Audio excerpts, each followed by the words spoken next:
Bonjour. La teoría de la evolución biológica hace dos afirmaciones sobre los seres vivientes. 1.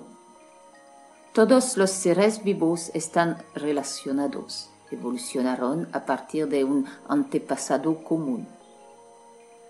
2. Evolucionan por procesos naturales que pueden ser estudiados y comprendidos.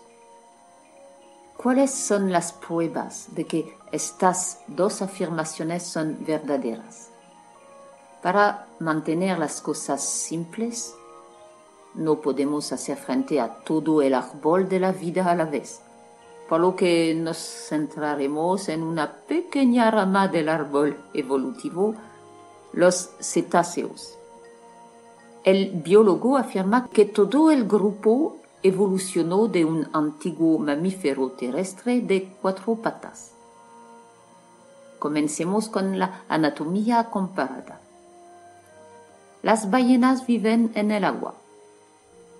Pueden parecer de lejos como peces gigantes, pero una inspección más cercana de su anatomía cuenta una historia diferente. Las ballenas, como los mamíferos terrestres, pero a diferencia de los peces, tienen placentas y dan nacimiento vivo. Alimentan la leche a sus crías. Son de sangre caliente, lo cual es raro entre los peces. No tienen branquias, pero respiran aire con 2 pulmones. Las ballenas no parecen tener narices como los mamíferos. En cambio, respiran a través de respiraderos que salen por la parte superior de sus cabezas. Algunas ballenas tienen 2 respiraderos que casi parecen fosas nasales, pero los delfines y las marsopas solo tienen 1.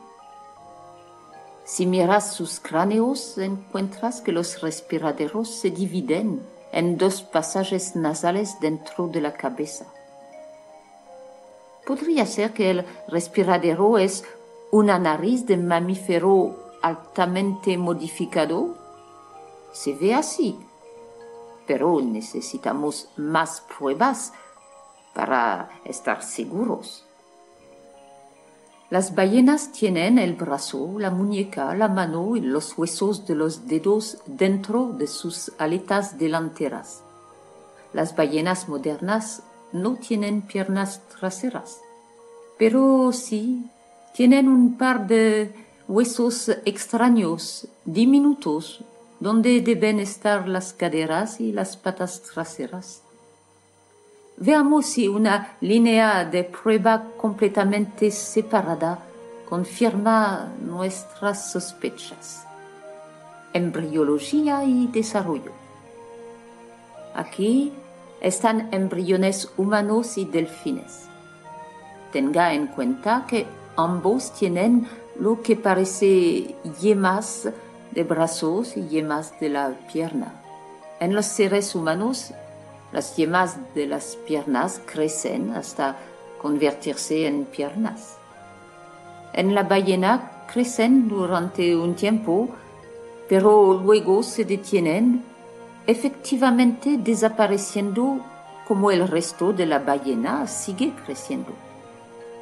La anatomía comparada y la embriología nos dicen la misma historia.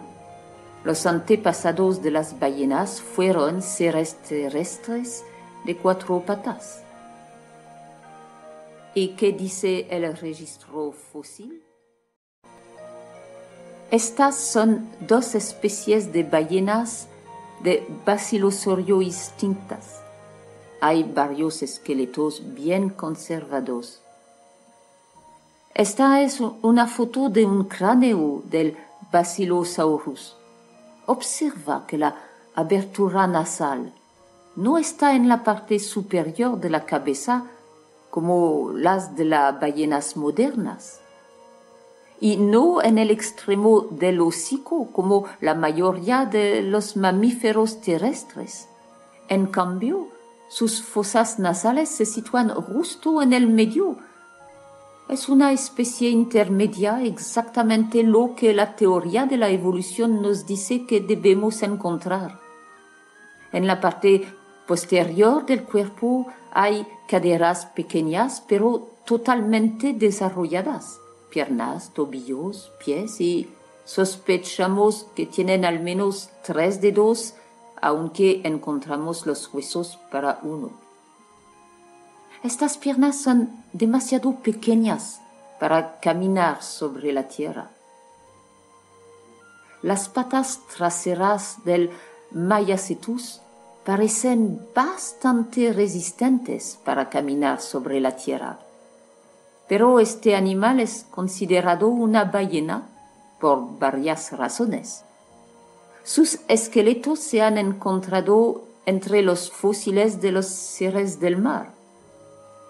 Sus piernas cortas, combinadas con largos dedos planos y dedos de los pies, sugieren que eran nadadores fuertes. Una ballena caminante. Estos fósiles borran la línea entre mamíferos terrestres con 4 patas y las ballenas totalmente acuáticas, solidificando la idea que las ballenas evolucionaron de seres de la tierra.